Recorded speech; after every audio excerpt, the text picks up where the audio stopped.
Roland Barthes' The Death of the Author. Read by Dr. Whitney Costers. In his story Sarracine, Balzac, describing a castrato disguised as a woman, writes the following sentence. This was woman herself, with her sudden fears, her irrational whims, her instinctive worries, her impetuous boldness, her fussings, and her delicious sensibility. Who is speaking thus? Is it the hero of the story bent on remaining ignorant of the castrato hidden beneath the woman? Is it Balzac the individual, furnished by his personal experience with the philosophy of woman? Is it Balzac the author, professing literary ideas on femininity? Is it universal wisdom? Romantic psychology? We shall never know, for the good reason that writing is the destruction of every voice, of every point of origin. Writing is that neutral, composite, oblique space where our subject slips away, the negative where all identity is lost, starting with the very identity of the body writing. No doubt it has always been that way. As soon as a fact is narrated, no longer with a view to acting directly on reality, but intransitively, that is to say, finally outside of any function other than that of the very practice of the symbol itself, this disconnection occurs. The voice loses its origin, the author enters into his own death, writing begins. The sense of this phenomenon, however, has varied. In ethnographic societies, the responsibility for a narrative is never assumed by a person, but by a mediator, shaman, or realtor whose performance, the mastery of the narrative code, may possibly be admired, but never his genius. The author is a modern figure, a product of our society insofar as, emerging from the Middle Ages with English empiricism, French rationalism, and the personal faith of the Reformation, it discovered the prestige of the individual, of, as it is more nobly put, the human person. It is thus logical that in literature it should be this positivism, the epitome and culmination of capitalist ideology, which has attached the greatest importance to the person of the author. The author still reigns in histories of literature, biographies of writers, interviews, magazines, as in the very consciousness of men of letters anxious to unite their person and their work through diaries and memoirs. The image of literature to be found in ordinary culture is tyrannically centered on the author, his person, his life, his tastes, his passions, while criticism still consists for the most part in saying that Baudelaire's work is the failure of Baudelaire the man, Van Gogh's his madness, Tchaikovsky's his vice. The explanation of a work is always sought in the man or woman who produced it, as if it were always in the end, through the more or less transparent allegory of the fiction, the voice of a single person, the author confiding in us. Though the sway of the author remains powerful, the new criticism has often done no more than consolidate it. It goes without saying that certain writers have long since attempted to loosen it. In France, Mallarmé was doubtless the first to see and to foresee in its full extent the necessity to substitute language itself for the person who until then had been supposed to be its owner. For him, for us too, it is language which speaks, not the author. To write is, through a prerequisite impersonality, not at all to be confused with the castrating objectivity of the realist novelist, to reach that point where only language acts, performs, and not me. Mallarmé's entire poetics consists in suppressing the author in the interests of writing, which is, as will be seen, to restore the place of the reader. Valère, encumbered by a psychology of the ego, considerably diluted Mallarmé's theory, but his taste for classicism leading him to turn to the lessons of rhetoric, he never stopped calling into question and deriding the author. He stressed the linguistic and, as it were, hazardous nature of his activity, and throughout his prose works he militated in favor of the essentially verbal condition of literature, in the face of which all recourse to the writer's interiority seemed to him pure superstition. Proust himself, despite the apparently psychological character of what are called his analyses, was visibly concerned with the task of inexorably blurring, by an extreme subtilization, the relation between the writer and his characters, by making of the narrator not he who has seen and felt, nor even he who is writing, but he who is going to write, the young man in the novel. But in fact, how old is he and who is he? Wants to write but cannot. The novel ends when writing at last becomes possible. Proust gave modern writing its epic. By a radical reversal, instead of putting his life into his novel, as is so often maintained, he made of his very life a work for which his own book was the model, so that it is clear to us that Charles does not imitate Montesquieu, but that Montesquieu, in his anecdotal historical reality, is no more than a secondary fragment derived from Charlus. Lastly, to go no further than this prehistory of modernity, surrealism, though unable to accord language a supreme place, language being system and the aim of the movement being romantically a direct subversion of codes, itself moreover illusory. A code cannot be destroyed, only played off, contributed to the desacralization of the image of the author by ceaselessly recommending the abrupt disappointment of expectations of meaning, the famous surrealist jolt, by entrusting the hand with the task of writing as quickly as possible what the head itself is unaware of, automatic writing, by accepting the principle and the experience of several people writing together. Leaving aside literature itself, such distinctions really becoming invalid, linguistics has recently provided the destruction of the author with a valuable analytical tool by showing that the whole of the enunciation is an empty process, functioning perfectly without there being any need for it to be filled with the person of the interlocutors. Linguistically, the author is never more than the instance writing, just as I is nothing other than the instant saying I.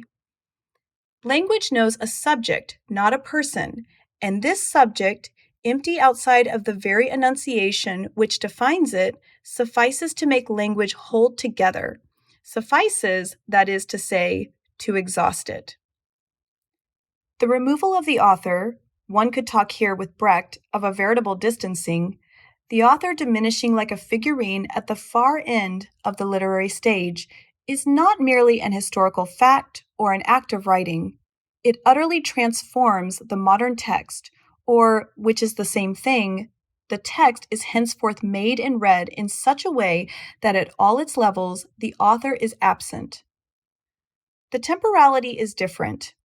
The author, when believed in, is always conceived of as the past of his own book. Book and author stand automatically on a single line divided into a before and an after. The author is thought to nourish the book, which is to say that he exists before it, thinks, suffers, lives for it, is in the same relation of antecedence to his work as a father to his child. In complete contrast, the modern scripter is born simultaneously with the text, is in no way equipped with a being preceding or exceeding the writing, is not the subject with the book as predicate. There is no other time than that of the Annunciation, and every text is eternally written here and now. The fact is, or it follows, that writing can no longer designate an operation of recording, notation, representation, depiction, as the classics would say. Rather, it designates exactly what linguists, referring to Oxford philosophy, call a performative, a rare verbal form, exclusively given in the first person and in the present tense, in which the enunciation has no other content, contains no other proposition than the act by which it is uttered, something like the I declare of kings or the I sing of very ancient poets. Having buried the author, the modern scripter can thus no longer believe, as according to the pathetic view of his predecessors, that this hand is too slow for his thought or passion, and that consequently, making a law of necessity, he must emphasize this delay and indefinitely polish his form. For him, on the contrary, the hand, cut off from any voice, borne by a pure gesture of inscription and not of expression, traces a field without origin, or which, at least, has no other origin than language itself, language which ceaselessly calls into question all origins. We now know that a text is not a line of words releasing a single theological meaning, the message of the author God, but a multidimensional space in which a variety of writings, none of them original, blend and clash. The text is a tissue of quotations drawn from the innumerable centers of culture. Similar to Bovard and Pécuchet, those eternal copyists, at once sublime and comic, and whose profound ridiculousness indicates precisely the truth of writing, the writer can only imitate a gesture that is always interior, never original. His only power is to mix writings, to counter the ones with the others, in such a way as never to rest on any one of them. Did he wish to express himself, he ought at least to know that the inner thing he thinks to translate is itself only a ready-formed dictionary, its words only explainable through other words, and so on indefinitely.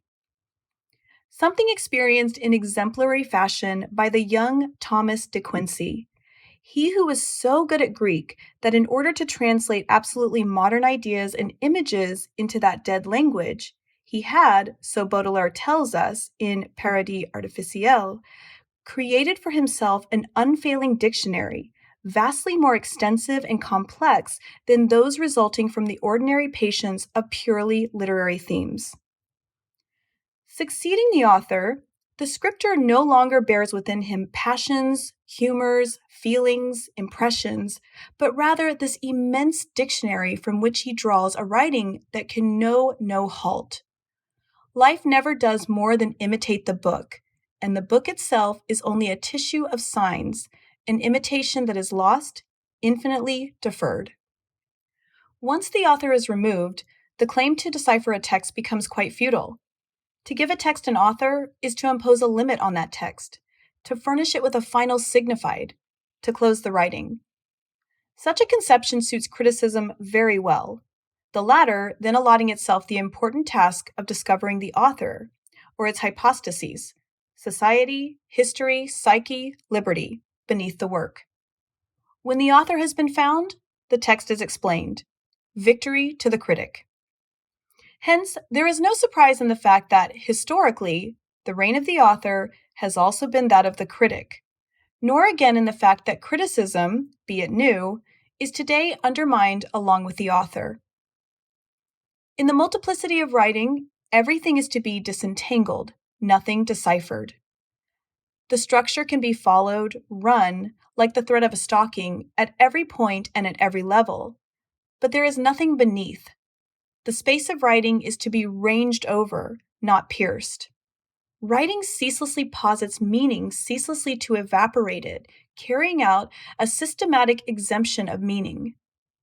In precisely this way, literature, it would be better from now on to say writing, by refusing to assign a secret and ultimate meaning to the text and to the world as text, liberates what may be called an anti-theological activity, an activity that is truly revolutionary, since to refuse to fix meaning is, in the end, to refuse God and his hypostases, reason, science, law. Let us come back to the Balzac sentence. No one, no person says it. Its source, its voice, is not the true place of the writing, which is reading. Another very precise example will help to make this clear. Recent research, J.P. Vernant, has demonstrated the constitutively ambiguous nature of Greek tragedy, its text being woven from words with double meanings that each character understands unilaterally. This perpetual misunderstanding is exactly the tragic. There is, however, someone who understands each word in its duplicity, and who, in addition, hears the very deafness of the characters speaking in front of him. This someone being precisely the reader, or here, the listener. Thus is revealed the total existence of writing. A text is made of multiple writings, drawn from many cultures and entering into mutual relations of dialogue, parody, contestation. But there is one place where this multiplicity is focused, and that place is the reader, not, as was hitherto said, the author. The reader is the space on which all the quotations that make up a writing are inscribed without any of them being lost. A text's unity lies not in its origin, but in its destination. Yet, this destination cannot any longer be personal. The reader is without history, biography, psychology. He is simply that someone who holds together in a single field all the traces by which the written text is constituted. Which is why it is derisory to condemn the new writing in the name of a humanism hypocritically turned champion of the reader's rights. Classic criticism has never paid any attention to the reader. For it, the writer is the only person in literature. We are now beginning to let ourselves be fooled no longer by the arrogant, anti-frastical recriminations of good society in favor of the very thing it sets aside, ignores, smothers, and destroys. We know that to give writing its future, it is necessary to overthrow the myth. The birth of the reader must be at the cost of the death of the author. For an analysis and an explanation of the death of the author, please visit my channel at Dr. Whitney Costers. You will also find a variety of lectures on classic literature. Thanks so much for listening.